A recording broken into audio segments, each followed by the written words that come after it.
မင်္ဂလာပေါင်းတဲ့ခါညောင်းနဲ့နေကောင်းရတဲ့လေးဖြစ်ပါစေလို့ကျွန်တော်တို့ Cinema Summary Channel ကနေဥစွာပထမနှုတ်ခွန်းဆက်သလိုက်ရပါတယ်ခင်ဗျာဒီနေ့မှာတော့ကျွန်တော်တို့ Channel ကနေလူသေးသေးလေးတွေရဲ့တိုင်းပြည်ကိုရောက်သွားကအတွင်းရန်သူရဲ့လက်ထဲကနေတိုင်းပြည်ကိုကယ်တင်ပေးခဲ့တဲ့ကာလီဘာရဲ့အကြောင်းကိုရိုက်ကူးထားတဲ့ကာလီဘာ Travel ဆိုတဲ့ဇာတ်လမ်းလေးကိုတင်ဆက်ပေးသွားမှာမို့ကြည့်ရှုအားပေးကြပါအောင်ခင်ဗျာဇာတ်လမ်းလေးရဲ့အစမှာတော့နယူးယောက်မြို့မှာလူလက်ပိုင်းရွယ်ဖြစ်တဲ့ကာလီဘာကရှုပ်ပွားနေတဲ့သူတိုက်ခန်းမှာနိုးလာခဲ့ပြီးထုံးစံတိုင်းမနက်ခင်းမှာလှုပ်ရှားရှိတာတွေလုပ်နေခဲ့ပါတယ်သူကစင်ပေါ်မှာတင်ထားတဲ့စူပါဟီးရိုးအရုပ်တွေနဲ့စကားပြောခဲ့ပြီးရေချိုးရင်းကခုံကအကြောင်းတောင်းတွေလုပ်နေခဲ့ပါတယ်။ကာလီဘာကနယူးယောက်သတင်းစာရဲ့စာတိုက်ခန်းမှာလှုပ်တာပဲဖြစ်ပါတယ်။အဲ့ဒီနေ့မှာပဲသူကဒန်ဆိုတဲ့ဝန်ထမ်းအသစ်နဲ့တွေ့ခဲ့ပြီးတငယ်ချင်းဖြစ်ခဲ့ပါတယ်။စာပို့ဌာနမှာတော့ကာလီဘာကဒန်ရဲ့ boss ပဲဖြစ်ပါတယ်။သူတို့နှစ်ယောက်ကတနေ့တာအတွက်စာတွေကိုသွားပို့ကြတော့ကာလီဘာတယောက်အချိန်ကြာကြီးတိတ်ခိုးကြိတ်ပိုးနေခဲ့တဲ့သတင်းတောက်ဒါစီနဲ့တွေ့ခဲ့ကြပါတယ်။ကာလီဘာကသူ့ကိုကြိုက်နေတာနှစ်နဲ့ချီနေပြီဖြစ်ပေမဲ့ဖွင့်မပြောရဲပဲတွေးကြောင်နေတဲ့အတွက်ဘေးရှောင်နေခဲ့ရပါတယ်။ညနေခင်းမှာတော့ဒန်ကပထမရက်မှာနေသူ့ကိုစာပို့ဌာနရဲ့အကြီးအကဲအဖြစ်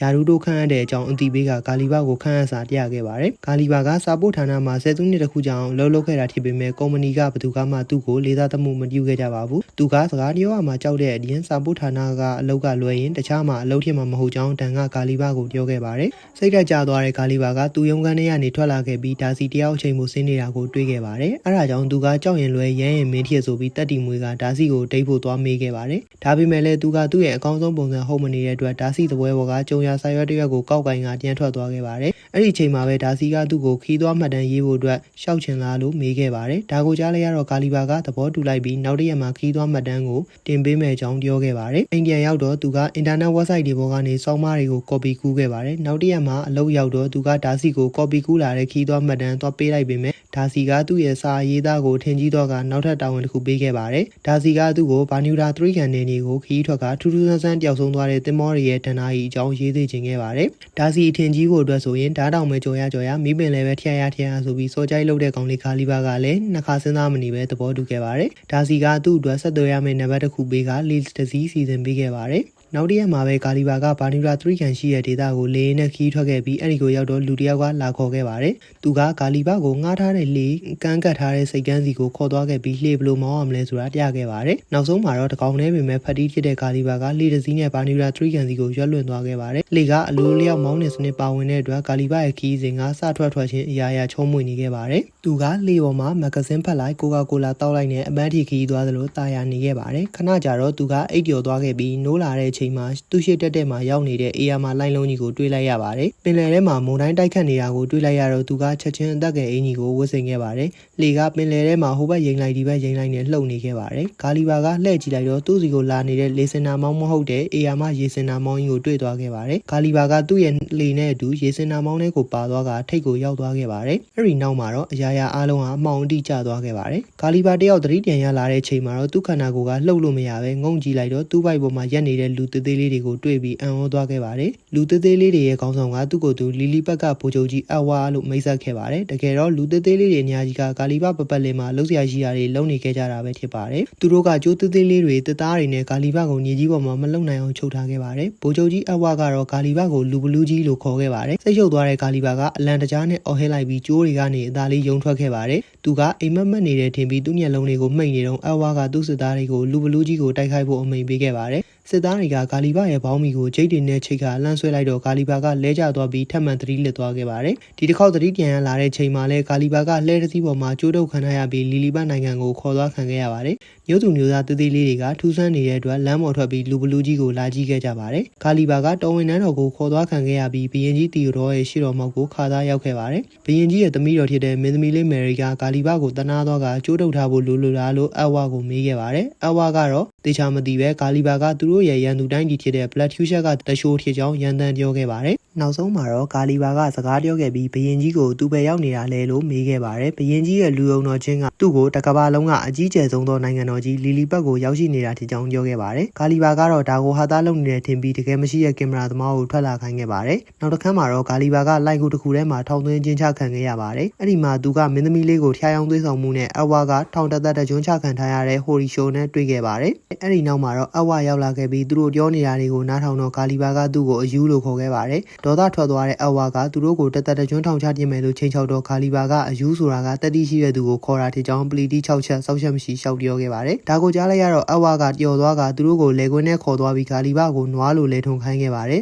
သူကဂါလီဘာကို12ခုနဲ့ထိန်းချုပ်ခဲ့ပါတယ်အဲ့ဒီနောက်မှာတော့နန်းတော်ကနေခေါလောင်းက2ချက်ကြားလိုက်ရပြီး Blood Fuchsia ကလာတိုက်ခိုက်နေပြီဆိုတာကိုသိခဲ့ကြပါတယ်သူတို့ကမင်းသမီးလေး Mary ကိုပြန်ပေးဆွဲချင်တာဖြစ်ပြီးနန်းတော်ကိုမိရှို့ဖို့ကြိုးစားခဲ့ကြပါတယ်အဝါကနန်းတော်ကိုညံပြန်လာခဲ့ပြီးမင်းသမီးလေးကိုသူပဲကယ်ချင်တဲ့အတွက်ဘယ်သူမှလိုက်မကယ်ဖို့အမိန်ပေးခဲ့ပါတယ်ဒါပေမဲ့လည်းအဝါကအချိန်မီမရောက်နိုင်မှန်းသိရဲ့ဟိုရီရှိုကဂါလီဘာကိုကယ်တင်ခိုင်းခဲ့ပါတယ်ဒါကိုကြားလိုက်ရတော့ဂါလီဘာက Blood Fuchsia ကစစ်သားတွေကိုအသာလေးမှပြီးရေကန်ထဲချကမင်းသမီးလေးကိုကယ်တင်ခဲ့ပါတယ်ဒါပေမဲ့လည်းဘရင်ကြီးနဲ့သူ့လူယုံတော်ကမီးလောင်နေတဲ့နန်းတော်ထဲမှာပိတ်မိနေခဲ့ပါတယ်အဲ့ဒါကြောင့်ဂါလီဘာကအလောတကြီးနဲ့နန်းတော်ကိုရှူးရှူးပေါက်ပြီးမိကိုထောက်ပေးခဲ့ရပါတယ်ဂါလီဘာကမင်းငိမ့်သက်လိုက်နိုင်ပြီးဘရင်ကြီးကိုကယ်တင်ခဲ့တဲ့အတွက်အကုန်လုံးကသူ့ကိုဂုဏ်ပြုကဩဘာပေးခဲ့ကြပါတယ်ဘရင်ကြီးကလည်းဂါလီဘာနဲ့ဟိုရီရှိုကိုထောင်ကနေလွှတ်ပေးကသူ့အသက်ကိုကယ်ခဲ့တဲ့အတွက်ကျေးဇူးတင်ခဲ့ပါတယ်သူကဂါလီဘာကိုဂုဏ်ပြုဖို့အတွက်ညစာစားပွဲကျင်းပကအကုန်လုံးကိုဖိတ်ခေါ်ခဲ့ပါတယ်လူတိုင်းကဂါလီဘာတို့ကိုပဲချီးကျူးနေတော့အဝါကဒေါသထွက်လာခဲ့ပါတယ်ညစာစားပွဲမှာတော့ဘရင်ကြီးကဂါလီဘာကိုဘယ်ကလာတာလဲလို့မေးခဲ့ပြီးဂါလီဘာကမဟန်တန်ကလာတာဖြစ်ကြောင်းပြောပြခဲ့ပါတယ်ဂါလီဘာကတတိရှိတဲ့အတွက်မဟန်တန်မှာဘရင်ဖြစ်လိမ့်မယ်လို့သူတို့ကယူဆခဲ့ကြပါတယ်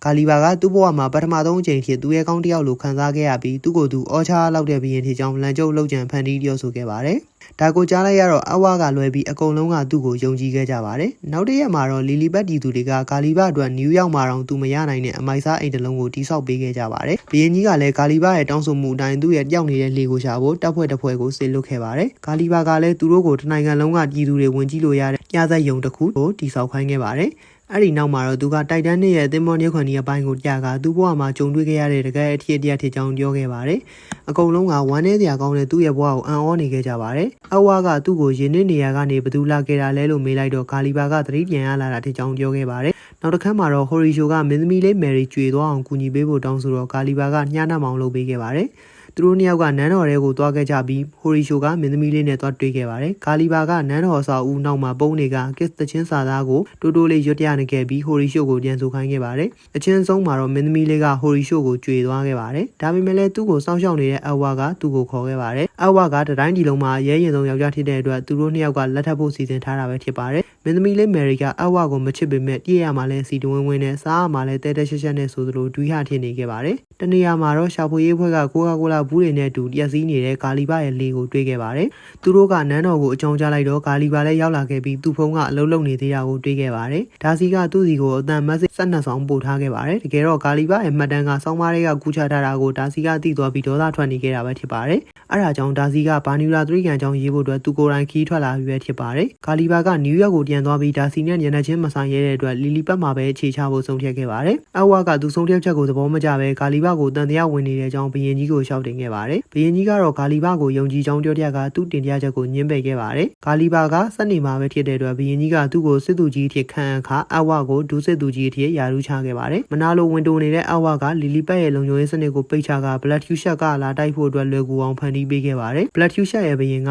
လုံခြုံရေးစနစ်တွေပိတ်သွားတာကိုညင်သွားတော့လီလီဘတ်ကိုချက်ချင်းတိုက်ခိုက်ဖို့အတွက်သူ့စစ်သားတွေကိုအမိန်ပေးခဲ့ပါတယ်။သူတို့ကပင်လယ်တွေကနေစစ်ချီလာခဲ့ကြပြီးလီလီဘတ်ကိုအမြောက်တွေနဲ့စော်ခဲ့ကြပါတယ်။အခုတော့ဗိုလ်ချုပ်ကြီးဖြစ်လာတဲ့ဂါလီဘာကတိုက်ခိုက်မှုကိုကာကွယ်ဖို့အတွက်တာဝန်ရှိလာခဲ့ပါတယ်။သူကကြောက်ကြောက်လန့်လန့်နဲ့ရေရဲကိုခုန်ဆင်းသွားကမုန်တိုင်းထန်နေသလိုဖြစ်အောင်လက်နဲ့ရေတွေကိုထုရိုက်ခဲ့ပါတယ်။အမြောက်ဆန်တွေကဂါလီဘာအတွက်ဘာမှမထင်ပဲညှိမို့တောင်ကိုစီးသေးနဲ့ပေါက်နေသလိုပဲခံစားခဲ့ရပါတယ်။နောက်ဆုံးမှာတော့သူက Blood Fuchsia စစ်သင်္ဘောတွေကိုပြန်ဆုပ်သွားအောင်တိုက်ထုတ်နိုင်ခဲ့ပြီးလီလီဘတ်ရဲ့ကယ်တင်ရှင်ဖြစ်လာခဲ့ပါတယ်။လီလီဘတ်ရဲ့ဒီသူတွေကဂါလီဘာရဲ့ဆန္ဒတွေမှန်သမျှကိုဖြည့်ဆည်းပေးခဲ့ပါတယ်။သူတို့ကဂါလီဘာကိုအိမ်ပြန်ရောက်နေသလိုခံစားမိအောင် Times Square ပုံစံတူကိုလည်းတည်ဆောက်ပေးခဲ့ကြပါတယ်။သူတို့ကဂါလီဘာနဲ့ပုံစံတူအောင်ဝတ်စားဆင်ရင်မှုကိုလည်းပြောင်းလဲခဲ့ကြပါတယ်။စစ်သားတွေကသူ့ကိုစပင်ညက်ပေးပြီးနှိပ်တောင်နှိပ်ပေးခဲ့ကြပါတယ်။တညမှာတော့အဝါကမင်းသမီးလေးရဲ့အခန်းထဲကိုအတင်းဝင်လာခဲ့ပါတယ်။သူကမင်းသမီးလေးနဲ့ဆေးစားထားတဲ့အတွက်သူအခန်းထဲကိုအချိန်မရွေးဝင်လို့ရတဲ့အကြောင်းပြောခဲ့ပါတယ်။နောက်ဆုံးမှာတော့မင်းသမီးလေးကသူ့ကိုမချစ်တဲ့အတွက်လက်မထပ်ချင်တဲ့အကြောင်းပြောခဲ့ပါတယ်။ဒေါသထွက်သွားတဲ့အဝါကအခန်းထဲကထွက်သွားက Blood Fuchsia ကဘရင်စီကိုအကူအညီသွားတောင်းခဲ့ပါတယ်။အဝါရဲ့လူတွေကဂါလီဘာရဲ့လှေတွေကနေစက်ရုပ်တီထွင်ဒီစာအုပ်ကိုရှာတွေ့ခဲ့ကြပါတယ်။အဲဒါကြောင့် Blood Fuchsia ဘရင်ကသူ့ကိုကူညီပြီးဂါလီဘာကိုရှင်နိုင်မဲ့စက်ရုပ်တီထွင်ပေးဖို့သဘောတူခဲ့ပါတယ်။ရန်နိုင်ငံကြာမှာတော့ဂါလီဘာက Times Square မှာရှိနေတော့ကျူးကျော်မှုကိုချ ချက်ပေးတဲ့ခေါင်းလောင်းတဲ့ညီလာခဲ့ပါတယ်ကာလီဘာကလူသေးသေးလေးနဲ့ချဖို့တင်ခဲ့ပေမဲ့အဝတီတင်ထားတဲ့သူနဲ့စိုက်တူခိုက်တူစက်ရုပ်ကြီးကိုတွေ့ပြီးအံ့ဩသွားခဲ့ပါတယ်